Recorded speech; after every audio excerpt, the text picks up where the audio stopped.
na dapat ikaw ay manatili sa covenant.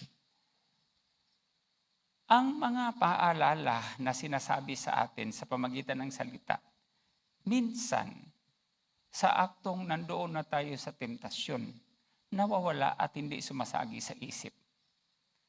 Pero by chance, sa pag-upo mo, sa pagtayo mo, sa paglakad mo, nakita mo yung tassel doon sa corner ng iyong damit, no? Magkulay puti na yung tassel ko, no? Dahil sa paglalaban na maraming bisis. Nakikita mo na ito ay isang tipan, ay isang tanda na dapat ako manatili sa ating kautusan.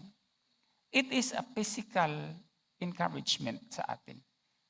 May wisdom po ito. Dahil baka tayo ay makalimot. Mayroong physical thing na itinugon o ibinigay si Abay Hawa sa atin. Ang bagay na ito ay pagpapatunay na si Abay Hawa ay may mga hakbang para sa atin upang hindi tayo mapahamak.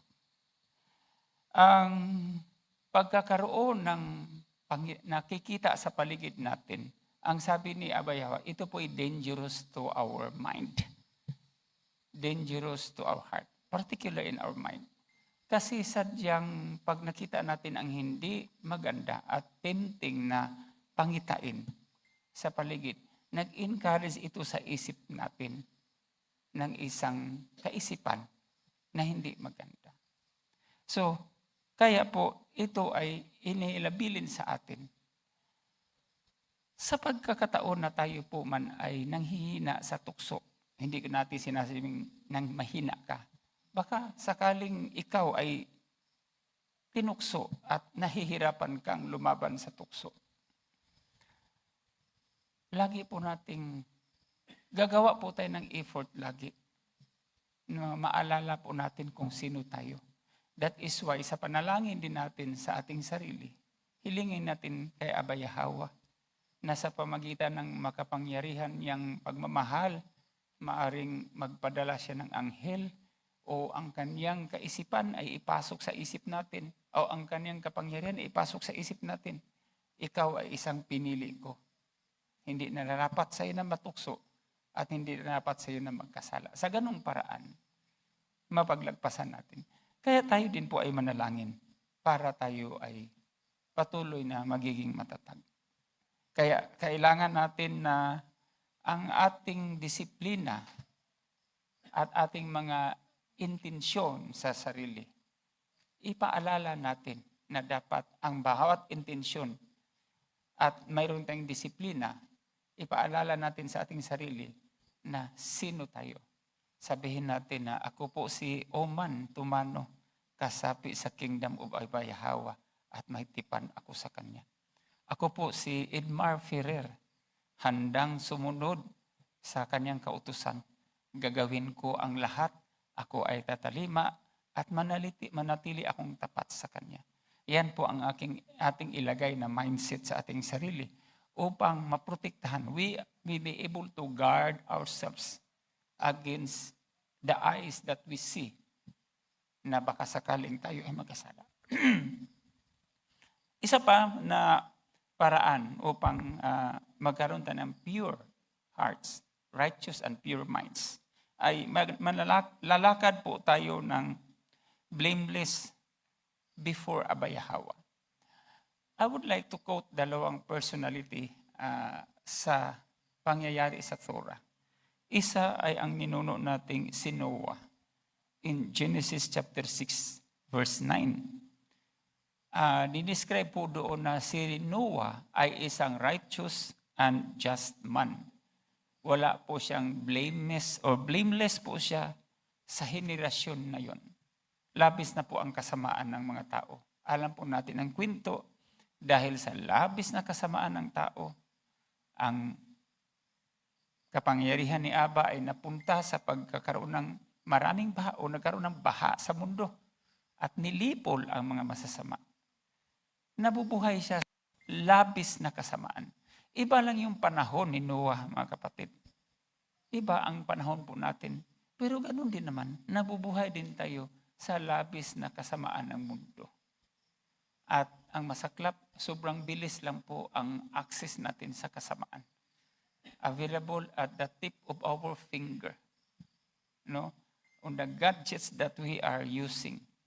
Ay ito po yung mga tools na ginagamit din ng kasamaan upang tayo ay malinlang.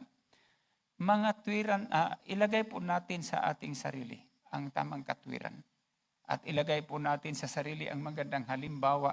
Mayroon po ang ating ninunong si Noah. Kung sakasakali man na walang natirang mabuti sa panahon na yon, naisip niyo ba kung mag-i-exist pa tayo ngayon? Diba?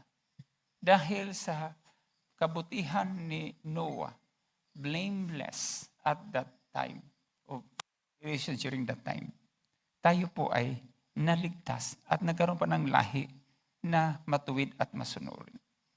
Isang halimbawa naman sa Torah ay ang buhay ni Abraham. Ganon din ang kwento sa buhay ni Abraham. Siya po ay lumakad, blameless in the sight of Abba Yahweh. Mapansin po natin mga kapatid, during the time of Noah, there is a destruction.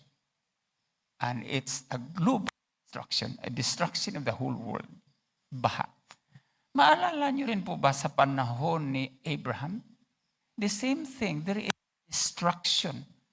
And that is the destruction of Sodom and Gomorrah. Bakit nagkaroon ng destruction sa Sodom at Gomorrah? Labis ang kasamaan. Bakit nagkaroon ng pagbaha sa buong mundo? Labis ang kasamaan. And we have two personality na nakikita dito.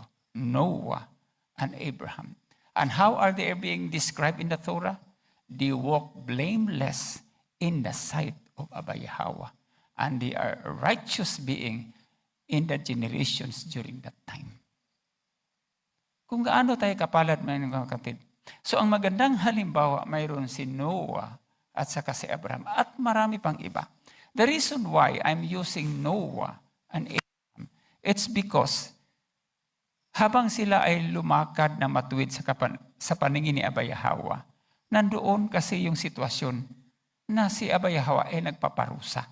Marami man mga ninuno natin, they also walk blameless in the sight of Abba Yahweh. But sadyang naiiba ang panahon ni Noah at saka ni Abraham because there is a punishment of destruction due to the wickedness of mankind. Yan po ang isang punto natin. Bilang karagdagan po mga kapatid, ang isang yung mensahe natin kanina, ang sinabi natin kanina, pagmamahal, mamahal na nakaugat ang pagsunod. Dahil po sa pagmamahal na ito, na isa ding binigyan natin ng emphasis sa ating sarili. Pagmamahal ba sa ano? Pagmamahal sa ating Abba Yahweh.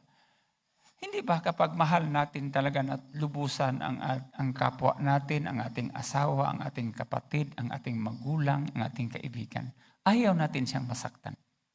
Kasi tunay na mahal natin ang ating magulang. Ayaw natin na sumuway sa ating magulang kasi mahal natin. Ayaw natin magtaksil sa ating asawa kasi tunay na mahal natin. Ayaw nating magtrahidor sa ating kaibigan kasi tunay na mahal natin.